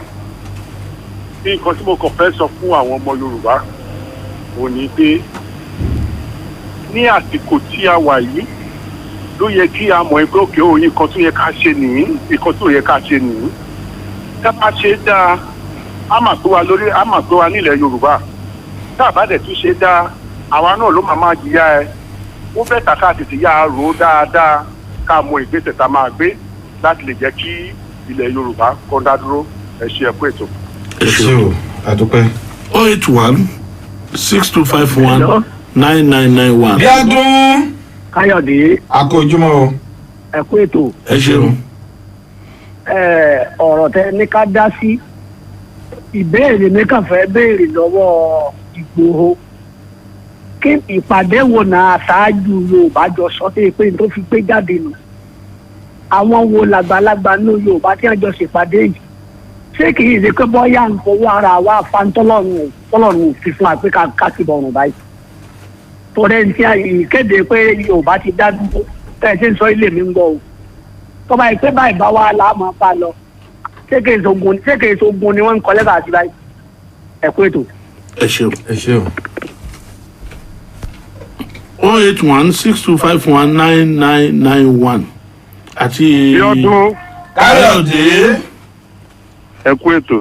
ẹ ṣeun. ọlọ́mọ bùkún yín lọ́wọ́. àmì o. ẹgbẹ́ ní ká dá sí yẹn tó dáa ni.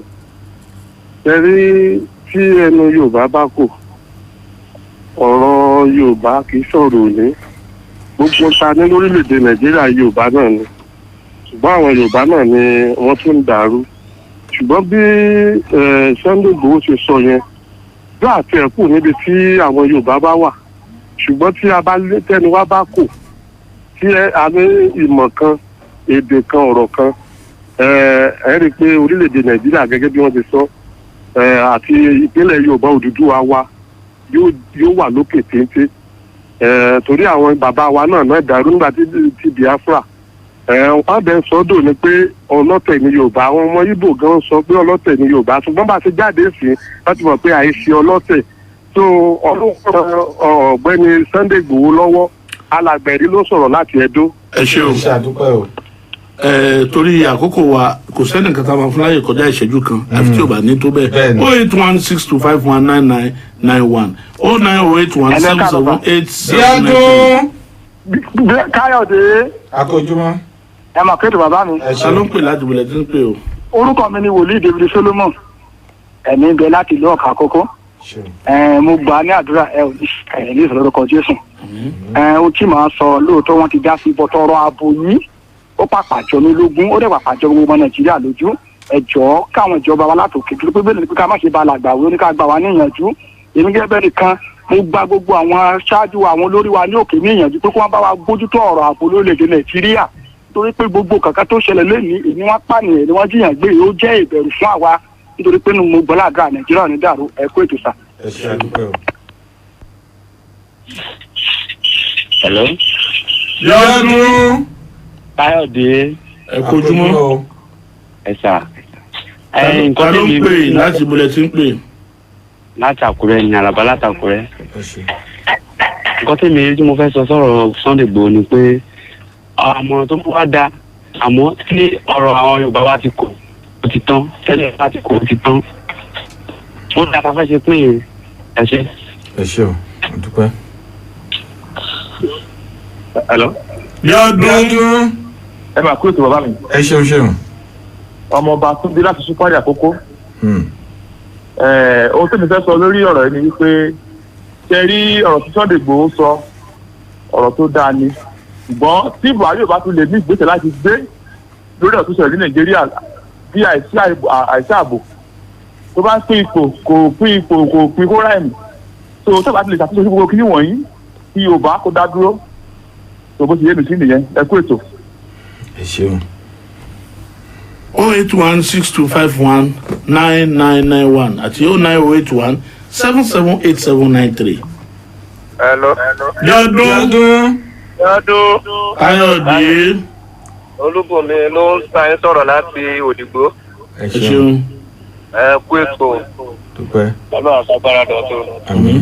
ọ̀rọ̀ tí Sunday Igboho sọ yẹn ó dáa bẹ́ẹ̀ tí àwa Yorùbá àwa lẹ́nu wa òkú torí àárọ̀ ti gbà ayé Awólọ́wọ̀ báyìí àwọn Ìgbò sọ wípé ẹnu Yorùbá kù tẹnu wa bá kù ó dá yẹ ká ti dá dúró Ọlọ́run adé fún wa sí lágbára Ọlọ́run adé tí wọ́n lẹ́yìn akíkún ogun òní ṣẹlẹ̀ ṣeun. ẹ tẹ́ni ó kó ń di rédíò rẹ̀ tàbí kó rédíò òṣìṣẹ́. yọdún. yọdún. Káyọ̀dé. ẹ kó ń di rédíò yẹn tàbí kẹpa. ok ọ̀ya mo gbọ́rọ̀ yín. ẹ̀yin ní ká ẹ sọ̀rọ̀ à ń gbọ́ ti yín. ọ̀rọ̀ bí ọdún káyọ̀dé yẹn mo fẹ́ sọ. ṣe rí bí ọ̀rọ̀ ìgbà wọn fúlàní wọ̀nyẹn ẹ̀yẹ ká pọ̀wọ́pọ̀ ká wọn mọ́ wọn lè pọ̀ tó wa nínú ìlú wa líkọ́tì wa. ẹ wá ìta ń sọ a sọ̀rọ̀ nípa fúlàní a sọ̀rọ̀ nípa fúlàní àbí ìdíje fúlàní nǹkan tá a bá ti gbé kalẹ̀ ní. èyí tá a bá sọ ibi onílé bá gbọ́nà sí ibẹ̀ ní ká lè jọ gbà o ẹjọ́ bá gba fèrèsé ohun tá à ń pẹ̀ kẹ́lù lọ̀rọ̀ tí Sunday Igboho sọ àti àwọn ọ̀dọ́ Arewa kì í sọ̀rọ̀ fúlàní àtúbọ̀tán rẹ̀. ẹja mẹ́nu mi láàyè 08162519991. bí ọdún. Káyọ̀dé. káàárọ̀ sà. ẹ ṣeun kọ́ ló ń pè láti pè. orúkọ mi ni Kẹ́hìndé láti Àkúrẹ́. ẹ tẹ̀síwájú ìṣẹ́jú kan lẹ́rìn tàbí kó má tó bẹ́ẹ̀. ọ̀rọ̀ nípa ká pín orílẹ̀-èdè yìí èmi wò pé àìdíà tó dáa ni ìmọ̀ràn tó dáa dáadáa ni toró dàbí ẹni wípé Yorùbá ń sìn àwọn wọ́n ń sìn àwọn ẹ̀ka tó kù bíi àwọn Ìgbò àbí Haúsá wọ̀nyẹn tí wọ́n bá pín ipò kò síbi tí Yorùbá yàn sí a kàn fẹ́ dàbí ẹrú ṣùgbọ́n tá a bá pín báyìí a lè láṣẹ láti sọ èròǹgbà wa àbí láti dúró láyé ara wa ó jẹ́ nǹkan tẹ́lẹ̀ rí bẹ́ẹ̀ bàbá. bí ọdún. Káyọ̀dé. hello. à ń gbọ́ yín ẹ kó ní rédíò yín. bí ọdún. Káyọ̀dé à ń gbọ́ yín ẹ̀yin lẹ̀ kó ní rédíò. orúkọ mi ni Òjó Ògúnlógún dúdú àti ilẹ̀ olújí. nípa Sunday Igboho sọ yẹn ọ̀rọ̀ gidi ló sọ ọ̀rọ̀ ká dá dúró wá kó dúró fàyè ẹ̀ ká mọ ẹgbẹ́ ká fi tó bìlẹ̀ ọ̀hún sí kí Haúsá dúró kí Ìgbò dúró kí Yorùbá Oòduà kó dúró kò ní bàjẹ́ o. àmì ò ẹ ṣeun. hello. Bíọ́dún. Káyọ̀dé. akójúmọ̀ yìí o. àti sùlù Isaac ló ń bá yín sọ̀rọ̀. láti bo. láti òde rẹ̀. a dúpẹ́ lọ́wọ́ yín fún àwọn nǹkan tẹ́ gbé kalẹ̀ fún wa láàárọ̀ yìí. nǹkan tí ọ̀gbẹ́ni yẹn sọ nǹkan tó dára ni ṣùgbọ́n ṣẹlẹ̀ lórí àwọn ìgbésẹ̀ tó yẹ kó gbé ìgbésẹ̀ yẹn kì í ṣe nǹkan tó rọrùn láti pín báyìí ṣùgbọ́n ìgbésẹ̀ tó yẹ kó gbé yẹn ẹ jẹ́ kó gbé ìgbésẹ̀ yẹn kó bá lè rọrùn tí ò ní fi sí ogun ní ẹ̀yìn ọ̀la Ọlọ́run á ràn wọ́n lọ́wọ́ lórúkọ Jésù. ẹ ṣé. ẹ ṣé o. ẹni ọ̀gọ́ ní rédíò ẹ̀ ẹ̀rọ yáge mo jẹ́rìí ẹ̀. Bíọ́dún. Káyọ̀dé. hello. à ń gbádùn yín à ń lò ó bí èyí lẹ́dún. ọ̀rọ̀ tí Sunday Igboho sọ ó yẹ kó rí bẹ́ẹ̀ bẹ́ẹ̀ náà ni kó ṣe rí torí pé kí ni tí wọ́n bá ṣe bẹ́ẹ̀ kò lè dúró da ẹ̀yẹ wọ́rú nǹkan tí àwọn ọ̀dọ́ Arewa tí wọ́n sọ lé lórí ṣé nǹkan èsì tó yẹ kán fọ nìyẹn kò yẹ kán sọ bọ́ ṣe sọ yẹn wípé kán wá mọ kó àwọn ẹbí rẹ̀ kúrò níbẹ̀ ó yẹ kán tún ṣe ni bó ṣe rí nìyẹn bó ṣe yé mi sí nìyẹn. ẹ ṣé o. Bíọ́dún. Káyọ̀dé. àkókò tó kọ́ ọ̀pọ̀ bàbá àdéhùn jù báyìí lọ. ẹ má bínú bàbá domi sórí ipa ẹsẹ̀ ní tọ̀ àdéhùn jù báyìí lọ lórí ètò yín ètò Abíọ́dún Káyọ̀dé ló lè ṣe rédíò àdàbà lórí ètò ní lágbára lọ́wọ́ Ọlọ́run ìyókù tún di ní ọjọ́ mi ọjọ́ rẹ pàtàkì bá tún jọ pàdé mọ́ gbàgbé ọjọ́ mẹ́jọ ní látọ̀ láǹfààní àti máa bá wa dá sí ètò ẹ mọ̀ pé ọjọ́ ẹtì ni ṣùgbọ́n gbogbo ètò tó kù ó sì wà síbẹ̀ bẹ́ẹ̀ tí mo síbẹ̀ lákòókò síbẹ̀ tí ó yẹ síbẹ̀ lágbára lọ́wọ́ Ọlọ́run ìbànújẹ́ òní kàn yà lé gbé sọ̀rọ̀ bí òṣèbí ọmọ gbogbo ẹ̀jẹ̀ bá pè sórí ètò àdúpẹ́ lọ́wọ́ yín gbogbo ẹ̀yà látìlẹ́yìn ètò yìí àdúpẹ́ lọ́wọ́ yín èyí tẹ̀ ń fi gbogbo ohun tẹ̀ ní tẹ̀ fi ràn wá lọ́wọ́ bí àdúrà àti àwọn nǹkan mìíràn àdúpẹ́ o àti àmì lórí kejì náà bí ọdún. ó tó di pé a lọ àwọn kò tí mọ̀ pé ètò kan pàtàkì máa ń wà láago mẹ́rin lójoojúmọ́ ó ti sọ pé kò kí ń sí ní ọjọ́ Jímọ̀ báyìí láti Monday títí di ọjọ́ Thursday ẹ̀ka àsọ̀lẹ̀ àsọ̀lẹ̀ ní apẹlẹ́sẹ̀ ni tí ebi ọdún kọ́ọ̀dì tó ń tukọ̀ ẹ̀ ní iṣẹ́ rédíò àdàbà tó o bá tí ì gbọ́ ò tí ì gbé tó.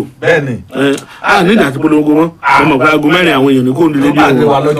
ó dára títí di ìgbà míì láti jọ máa pàdé lórí iléeṣẹ́ rédíò àdàbà ní gbọ́bí sí yẹn ní gbọ́bi sí wa fádẹ́yì ní tèmídayọ̀ ẹni tí ń ya àwòrán látàárọ̀ azan agamali sanan adama wà lórí kejì náà ìjàre orúkọ náà jọra ohun tó jọra fi wé o ló gba ẹnì kejì mi. àìsí kọ́mádà bẹ́ẹ̀dùn ìlọrin lèmi ń jẹ́ aládé alẹ́lẹ́ ló kọ́ tó fi gbé lárugẹ àbúdùn gbogbo ìlú àti gbogbo àgbáyé káfàtà. ó kọ́ tèmi ò tí yí padà sáà díẹ̀ ló fi sọ pé ní sàrọ́ ti ṣàyọ̀lá wà báyìí. ó mọ̀ pé torí bẹ́ẹ̀ de ọ̀gá tí tó ń bọ̀ lọ́jọ́ sunday òun ni. àjẹyó èsì o a ó tún dì í lálé. a tún gbé jẹ́kẹ̀ ìwé lọ olùkàdé lèmi jẹ́ agbóyèdè falẹ̀gàn bàbá tó bí mi lọ́mọ amúlùdù tí lè jèrò àìgbò àgbáyé tí dé ilẹ̀ odò àkáàfàtà ọ̀gá happy birthday in advance.